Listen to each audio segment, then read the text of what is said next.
Episode 6 of the State of the Old Republic podcast was originally recorded on September 26, 2016.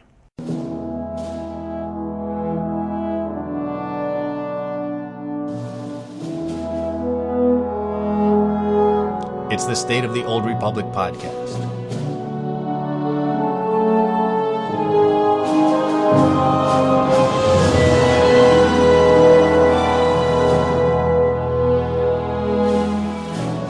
This week, we look at color crystals and ask, will they ever get upgraded stats? Could the various classes get more weapon options in Knights of the Eternal Throne? Also, in Knights of the Eternal Throne, will players finally be able to swap advanced classes? And finally this week, Shintar from Going Commando recently interviewed lead designer Michael Backus on Flashpoints in Star Wars The Old Republic. We'll take a look at some of what they had to say. And with that, it's time to make the jump to Lightspeed and check out the State of the Old Republic. Welcome to episode 6 of the State of the Old Republic podcast. I'm your host, Ted, and as you heard in the opening, I have another great show lined up for you today. First off, I wanted to apologize. I meant to get episode 6 out last week. It's a week behind, but here we are, and as always, I hope to get on a more regular schedule. So with that, before we get into some of the news and topics this week, here we go with the announcements, and it's just your standard Dark versus Light update. And I think last week I called it and just called the whole thing, even though the event was still going on, and saying that the light side was going to win. And I'm sticking to that because last time I checked the official website, in the battle to acquire Darth Hexid and Master Ranos, the light side has a lead of 52.91%, with the dark side trailing at 47.09. I do believe that was the same exact stats as it was 2 weeks ago when I released episode 5. Which either it's not getting updated all the time or people are just off doing other things, and the dark versus light has kind of run its course here a little bit, and people are just over it now, and they've moved on to do other things, and I think the light side is going to win, and that's just fine by me. So that's all the announcements I have, so let's slice the HoloNet and review the news this week. And no official news per se, other than the New York Comic-Con Cantina Tour is scheduled for October the 7th. That's, well, only a couple weeks away here, about that, or give or take. And that's when we are going to get all of the official details on the upcoming expansion, Knights of the Eternal Throne. Now, there has been a lot of data mining going on, especially with the class changes.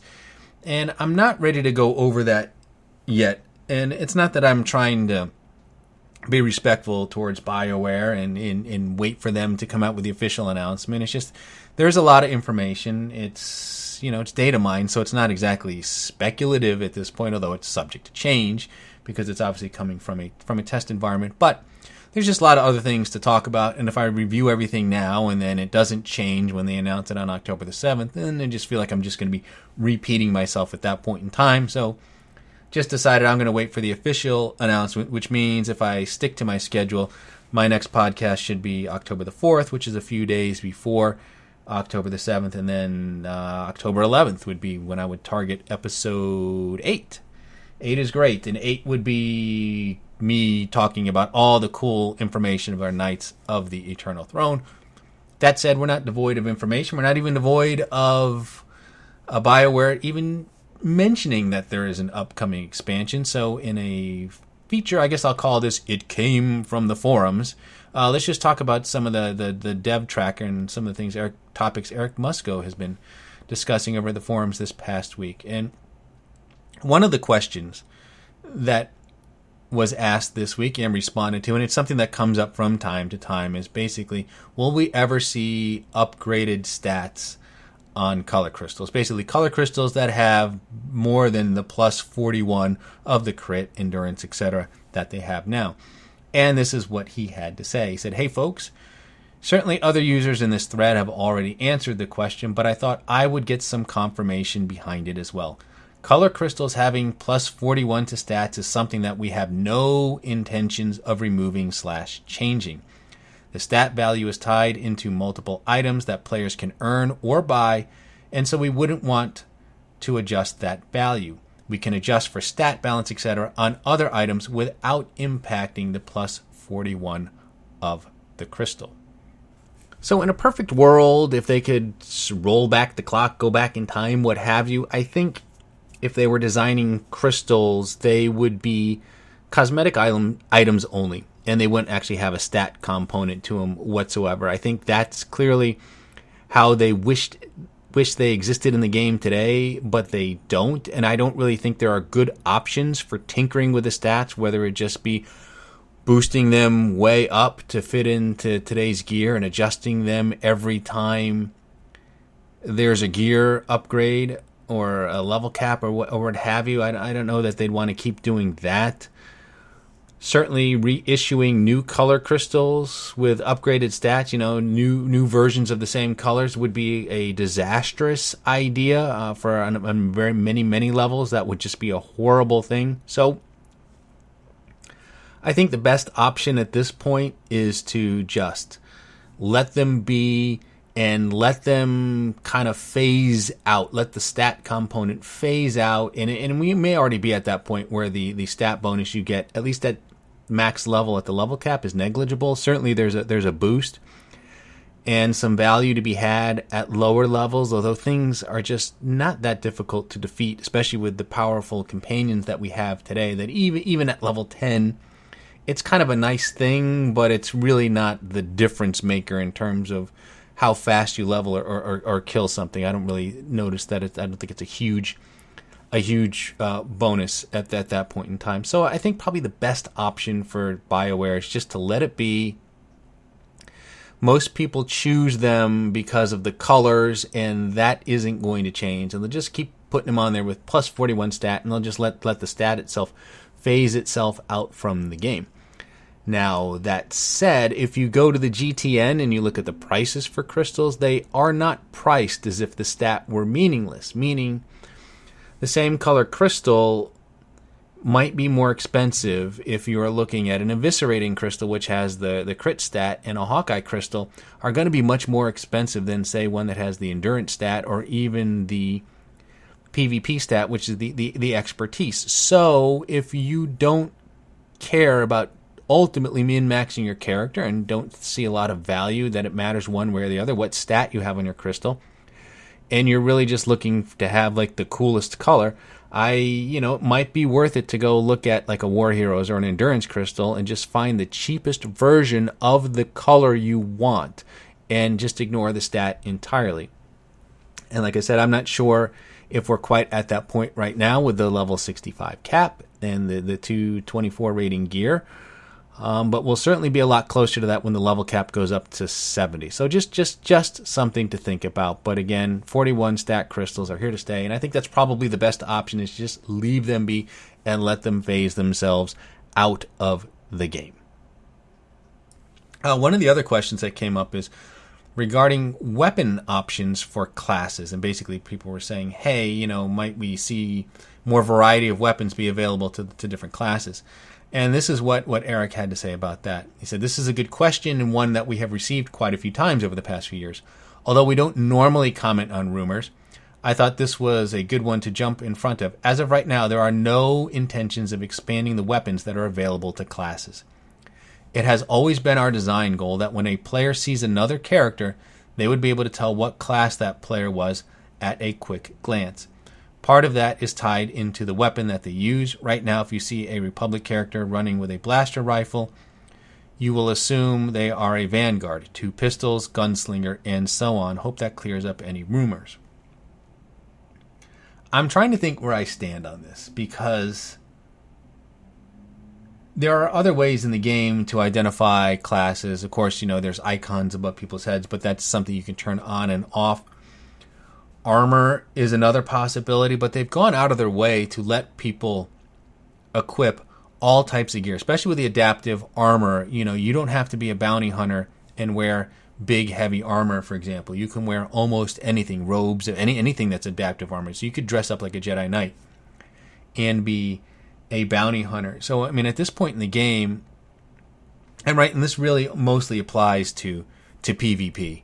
Honestly, to PvP. When you see someone coming at you, you want to have an idea of what are you up against, what kind of class is it that you're facing. So I think this is really more a PvP thing. But I think we're getting to the point where the weapon really is probably the last defining feature, the one thing now that could define a class. And certainly you wouldn't want a bounty hunter to be running around wielding a lightsaber. That might be kind of neat, but that wouldn't really work, right? You'd still have to keep it, because there's animations and other things that go into this. So you would still have to have weapons class restrictions. So leaving it alone as is I think is fine. I never really had an issue with that. I never really wished I could get on my mercenary and say not dual wield and pull out, say, like a sniper's rifle. That's not something I'd ever wanted to do or ever thought about doing. And in part because I play a lot of classes as it is. So if I want to get out there with a sniper rifle, I'll just, I don't know, hop on my sniper for the afternoon or whatever. But so I don't think this is a big deal. But interesting to see them talk about that. So one of the other things that came up was people asking, do they need to play Knights of the Fallen Empire in order to play Knights of the Eternal Throne? And I'm sort of paraphrasing the question. And really, what is the impact of playing it or not playing it? And so this is what the response was. He said, there are two elements to this question: story, impact, and logistics. As we have mentioned in the past, Eternal Throne story is going to be a continuation of the story from Knights of the Fallen Empire. For that reason, we highly recommend that you play through all of the Knights of the Fallen Empire content before jumping into Eternal Throne. The choices that you made throughout this expansion will have consequences that you may not have seen yet. Logistically, the plan right now is that you will be able to jump straight into Eternal Throne if you want to. However, as with past expansions, we would choose templated stories choices for you to catch your character up.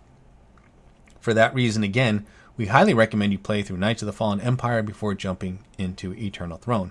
We will definitely talk about more details like this after the announcement on October the 7th. So, I think this is fine. There's nothing wrong with this. I like the idea that you have the ability to skip over Knights of the Fallen Empire and jump right into Knights of the Eternal Throne. And, I mean, if you're new to the game, if you've never played the story, if you've never played the Knights of the Fallen Empire storyline, then I think you absolutely should. I think you're doing yourself a disservice to skip that and jump right into Knights of the Eternal Throne. Not only should you play Knights of the Fallen Empire, but you should probably go back and play Shadow of Revan and Ziost and all of that too, because really that's where all the backstory lies. So depending on, if you're a brand new subscriber for Knights of the Eternal Throne, you probably should go through your class story. You don't necessarily have to do Makeb or Oricon or Ilum and some of those things. You could skip over that, but you should at least play your class story. And I would say play Shadow of Revan and play Knights of the Fallen Empire, and just, it'll take you a little bit longer to do that and get to Knights of the Eternal Throne, but I think you miss out on a lot if you don't do that. On the other hand, if this is like your 20th character and you've maybe gone through Knights of the Fallen Empire 10 other times and you just maybe decided, hey, you know what? I like the class changes that are coming, and I really didn't play on my Sorcerer in Knights of the Fallen Empire, but I want this to kind of be my main tune moving forward. Yeah, maybe you just go ahead and jump right into Knights of the Eternal Throne and pick up, because you already know the story, you know the choices. I mean, the choices are and how they play out maybe probably the strongest reason why you'd want to go back and just run through that. But otherwise, maybe just roll the dice and say, all right, I'll take your templated choices and let me just get into the new story and all of the new content. I mean, when I want to watch Return of the Jedi, I just go and I sit down and I watch Return of the Jedi. I don't go and watch A New Hope or The Empire Strikes Back or the prequels or anything else in order to get me in the mood to watch Return of the Jedi. I watch Return of the Jedi because that's what I feel like doing, because I've seen all the other movies umpteen times. I already know the story. I even know this story. And so I don't need to go back and watch all the other films. If I've never seen a Star Wars movie, I would not recommend jumping in and starting off with Return of the Jedi. I would recommend A New Hope and The Empire Strikes Back, then Return of the Jedi, and then the prequels, and then The Force Awakens. That's the order I like to watch them in. That's a whole nother topic for a whole nother podcast, I suppose, but whatever order you want to watch them in is just fine. But I'm just saying, if you've never seen them before, just don't lead off with Episode 6, Return of the Jedi. Not a good idea. So that said, it'd be interesting to see how they do this too. One of the things I'll be curious to see about how they handle the logistics is Knights of the Fallen Empire was more than just the story. And when you finish those first 9 chapters, you had all this stuff to do in Odessen. There were all of these companion alerts to do. And if you say haven't played Knights of the Fallen Empire, but you're going to jump right into Knights of the Eternal Throne, I'll be curious to see what they do with Odessen and all of those companion alerts and things like that. They're probably not going to give them to you. So that's a whole bunch of content that you're probably going to skip over as a result. And you could probably go back and do them at some point, but you'll probably be going in there without a lot of companion. It'll be interesting to see what they do there. They'll have to give you some of the story companions, but I think all the ones you get from the alerts you won't have. It'd be interesting to see how that plays out. And one final topic that was addressed this week had to do with the possibility of being able to swap advanced classes in Knights of the Eternal Throne. And someone on the forums asked, I heard a rumor on general chat that 5.0 will bring advanced class swapping to the game. And it got a response, which was, we don't normally respond to rumors, but in this case, ... Oh, you almost got me. So I think Eric Musco is just having a little bit of fun. I haven't heard anything myself. I haven't seen anything data mine that indicated you would be able to switch advanced classes in Knights of the Eternal Throne. I can't remember if I mentioned this at all on a previous podcast. It does sound like there are going to be changes to the game that impact advanced classes, and I'm pretty sure I didn't talk about this, but this is part of the data mine stuff, and I'll just mention that here. The possibility that when you create a new character, you will have to choose your advanced class at character creation. And this is why, if you've ever had a level 60 token and created a level 60 character, this is how the level 60 characters work. And there's some discussion or thought that maybe this will be made baseline to the game in Knights of the Eternal Throne. But it then does beg the question, would there be an option of some kind where you could then change your advanced class? I don't see it happening personally. They've kind of had this stance against it. I don't know how much of an outcry there's been to have this ability. It's not something I felt I needed. I'm pretty good about making the choices that I've wanted. Are there advanced classes I don't like? Yes, I have created characters, chosen an advanced class, and then said, I really don't like this advanced class, and I either just don't use the tune. In those circumstances, would it be nice to switch, say, from a pyrotech to a mercenary? Yeah, sure. But I don't know how much of a big deal that really is. So I would be surprised. I will be surprised if there is the ability, even if it's just a one-time thing, that would allow players to swap out their advanced class. But you never know. And like I said, the Cantina Tour is coming on October the 7th, and we'll know for sure if that will be a possibility. But again, I really don't care one way or the other, to be honest with you. If it's in the game, I might have one tune left that I would change the advanced class, but even if I could never do that, it's not a big deal. It's not a big deal. So I'll be curious to see if that happens. I don't think it's coming, but we shall see. But the fact that he was able to either just have some fun or even just chose to respond to that just for whatever reason, I think it just maybe opens the door slightly that maybe there could be a feature that they're adding to the game, but we'll see. So that's it. That's all we have on the news from the forums this week. As far as a featured topic, as I mentioned in the intro, Shintar over at Going Commando recently did an interview with Michael Backus, one of the lead designers for Star Wars: The Old Republic, and the subject was flashpoints. And so I would recommend you go over to Going Commando. Let's see, the address is swotorcommando.blogspot.com, and check out her site and check out this interview, and I'll put a link to it in the show notes. But it was really good. I'm not going to go through the whole thing. It was quite lengthy, but I did want to highlight a few of the questions that came up and talk about those and share my thoughts on those. So one of the questions she asked was, currently all flashpoints are set up to be puggable through the group finder. Have you considered adding a higher difficulty option that would allow smaller groups of friends to challenge themselves, similar to what you experience in hard or nightmare mode operations? Some of us have very fond memories of Lost Island hard mode at launch. And this is what he had to say. We have, but it's always a balance between making Flashpoints accessible to more players versus building a custom experience to allow for a greater challenge, but for a much more limited set of players. That being said, we are always looking at opportunities to deliver higher difficulty to players looking for that increased level of challenge. And I think this is one of the areas that this game sort of falls short, and that is endgame content. And endgame content in an MMO doesn't just have to be operations, right? Or PvP, but in terms of PvE, it doesn't just have to be operations.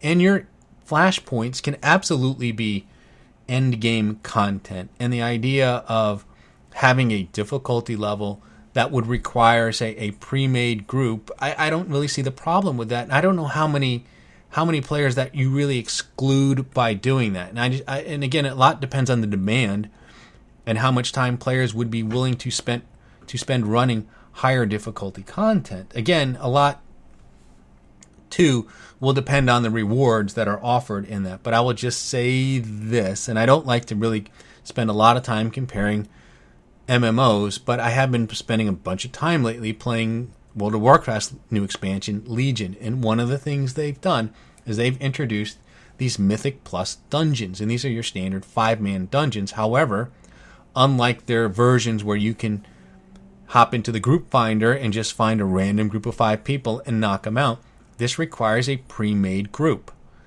And it's really designed for you to go in there with probably your guildmates, but it doesn't have to be. It's absolutely puggable. At least the initial version of Mythic, once you get the right gear, it's absolutely puggable. You just have to go in there with a pre-made group, and people advertise through a tool in the game that, hey, if you got a tank and a healer, you might look for other people to fill out your group, and you can actually absolutely pug this stuff. And what they've done with this is, once you complete a Mythic dungeon, you will get a keystone to unlock a higher level of difficulty. And it starts, you have the initial level, then you get level 2, and then it goes all the way up to level 10. And it just gets harder and harder and harder, and it's a way to challenge people to see how much they can beat it. And it's really cool, and I think it's taken off. I think it's pretty popular, and it's sort of an alternative to raiding. Most people are doing it in addition to raiding, but it's an alternative. And I guess really my point is, I think the idea of flashpoints that aren't just out there for the masses, but do require sort of a pre-made group, have increased difficulty, and of course increased rewards, is something I think people would gravitate towards. I bet people in my guild would be happy to spend time running that and taking on those types of challenges. So, I mean, when you look at the end game and talk about, well, what can be done to improve the end game beyond just introducing new flashpoints and new operations, something like this, something like a harder difficulty flashpoint that would require a pre-made group of people, I think is something that could work. And it's probably something I would be interested in doing, especially after seeing the Mythic Plus and Legion, because I'm having a good time with that, and I'd love to enjoy that in a Star Wars environment. So another question she asked was, at launch, flashpoints seem to be set up to offer an alternate gear progression route to operations, since they drop the same set pieces, though one tier lower than you could get in raids. For a while, there were even plans to have different difficulty tiers of flashpoints, and she points to Lost Island, but all of this was soon scrapped. I can understand that the tiering system would likely have become unwieldy over time, but can you give us some insight into why set pieces were removed from flashpoints? I always thought that they made for great rewards. And he responded by saying, you touched on it a bit in the question, and the main idea was to streamline gear progression. Building and maintaining so many different stat combinations and tiers of gear added confusion to the gameplay experience for some players and made it a much more difficult system to grow and maintain. It is much easier to communicate that set pieces come from operations. Flashpoint gear progression was designed to be a stepping stone into operations. So reinforcing that opportunity in the gear progression sent a clearer message. So I don't think it has to be set gear necessarily, although some form of set gear, whether they different bonuses, something that maybe instead of that gave you some boost to when you're out in a world. Might not be a bad idea. Something like that. Something that maybe you got like something like the Victorious Pioneer's armor set. If you got some piece of gear with a set bonus like that, might be kind of a fun thing to do. But I understand them wanting to differentiate and making sure that the best gear possible comes out of conceivably what you would consider to be your highest level of content, which in this case is operations. Although I would like to, I think it would be good to have Flashpoint gear feel a little bit more rewarding than what it is, and see different types of rewards come out of Flashpoints. Again, the idea is, why not make sure that Flashpoints are more than just a stepping stone to your operations, but something that you want to continue to run, A, for fun, and B, because, there's something relevant there for the end game. And I understand you get those crystals, right? You get common data crystals and all that other stuff, or the glowing data crystals. And if you go through the group finder, you can get radiant data crystals. So they are a source of crystals, which I think is probably one of the main driving factors why you'd want to go in there and at least do your dailies and so forth. But I think that buffing up the rewards in Flashpoints wouldn't be the worst thing in the world, and just doing something to make that part of the end game in addition to operations. Another question here that was kind of interesting was, another minor downside of the 4.0 changes is that the narrative cohesion is lost for new players, since it's not obvious at which point in the leveling process each Flashpoint is supposed to take place. Do you have any plans to address this, perhaps by having the Group Finder interface provide additional information about each Flashpoint? And this is how he responded. He said, in general, we want our class stories and world arcs to lead you to these experiences. There are definitely exceptions to this, and we agree that it's not ideal. Right now, since this content is found in Group Finder, we're not looking to address this issue. That being said, it's a great idea to give more information to the player, especially when it gives backstory or context to their experience.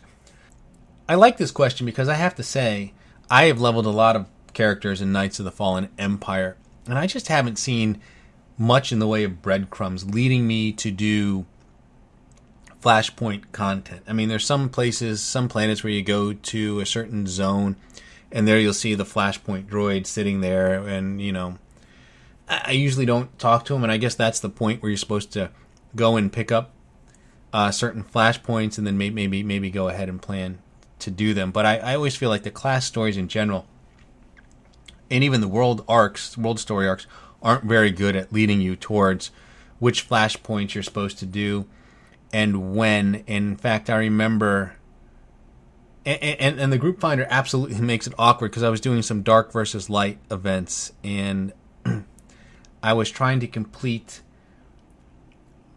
the Flashpoint achievement, and I was on my Jedi Knight that I was leveling, and I went and did, I think, boarding party or that sequence.